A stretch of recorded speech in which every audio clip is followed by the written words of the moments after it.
Dari data Dinas Kesehatan Kota Palembang, jumlah penderita infeksi saluran pernafasan akut atau ISPA saat ini mencapai 2.055 penderita.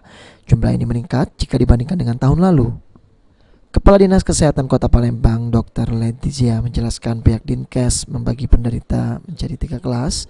Pasien bayi yang berusia di bawah 1 tahun sebanyak 240 pasien, usia 5 tahun 600 pasien, dan di atas usia 5 tahun 1.215 pasien. Kasus ISPA sendiri di Kota Palembang, Bu, berapa banyak, Bu, dari bulan Agustus sampai September awal? Kalau datanya di bulan Agustus ini kita bagikan ada 3 kelompok ya.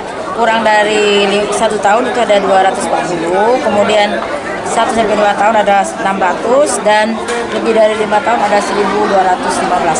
Ya. 1.500. Untuk bulan Agustus sendiri, Bu, Ya, ada banyak dibandingkan di bulan ada peningkatan sedikit. peningkatan sedikit. Banyak. Untuk penyakit ISPA sendiri itu banyak menyerang anak-anak atau orang dewasa, Bu? Banyak menyerang anak-anak.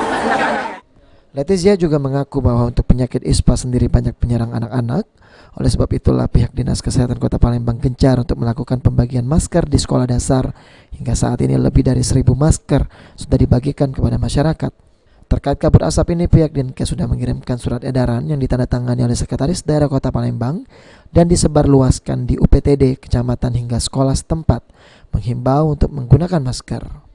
Amanda Lydia, PAL TV.